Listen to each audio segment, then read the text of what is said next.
د ختیځ سیمې او د هیواد د یو شمېر نورو ولایتونو سبزی او تازه میوې ډیری وخت د ننګرهار اړوند د تورخم له لارې پاکستان ته صادریږي. دلته ننګرهار کې سوداګر د پاکستان په حکومت نیوکه کوي چې د افتا قانون خلاف د سوداګریزو مالونو د راکړې ورکړې پر وړاندې خنډونه جوړوي او وخت نه وخت د سیاسي کشمکشونو له امله د تورخم دروازه د وارداتو په ځانګړي ډول د تازه میوو او سبزیو د صادراتو پر مهال تړي چې له امله یې سوداګر او کاروباریان میلیونونه افغانۍ زیان ویني. دوی همدارس له حکومت غواړي چې دغه ډول زیانونو د مخنیوي په موخه دی په کور دننه سړې خونې جوړې کړي.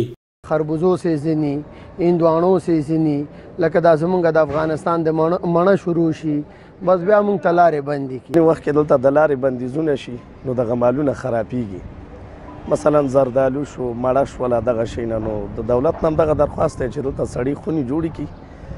کوم مشکلات چې د دوی کاغي دولت سره راځي چې په هغه وخت کې دغه مالونه بیا د سټورونو ته داخل شي نو دومره ستونزه به نه جوړیږي.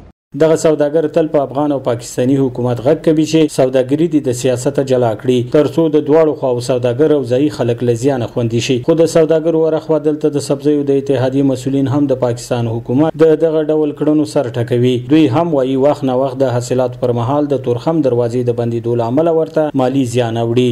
چې کله د افغانستان میوه‌جات او سبزیجاتو سیزن شروع کیږي زمونږ گاونډی هیواد پاکستان موږ دپاره مختلفې بهانې او پلمې جوړوي یعنی هغه موضوع دوی سیاسي کوي.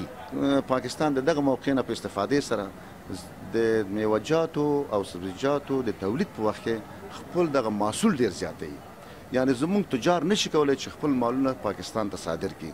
د ننګرهار د اطلاعات او کلتور ریاست مسؤلین تر یو بریده د سوداګرو له لوري یاد شوي دغه ستونزه مني او زیاتوي هر کله چې کومه ستونزه رامنځته شوي دوی پر وخت لازم اقدامات تر سره کړي دي. متاسفانه وخت نه وخت دوی موږ سره واده هم کړی وي چې موږ داسې ستونزې به نه رامنځته کېږي موږ تاسې کوو څه راځي د خبرو لارو به حل کوو خو بیا هم د دې وعدو سره بیا هم لار بندېږي.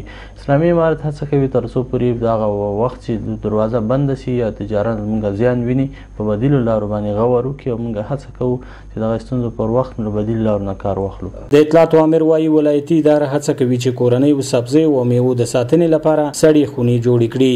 دی وایي په دې اړه ولایتي چارواکو د یو شمېر سوداګرو سره ناستې هم کړي ترڅو یې پانګونې ته وهڅوي او د زون په کچه 3-4 سړې خونې جوړې کاندي. نه یوازې اوس بلکې په تیر جمهوري نظام کې هم وخت نه وخت سوداګرو د پاکستاني حکومت له دغه ډول کړنو شکایتونه لرل او ویل به چې پاکستان تل هڅه کوي د تورخم دروازې څخه پر افغان حکومت د فشار د آلې په توګه ګټه واخلي. سباون ساحل، وحدت نیوز، ننګرهار.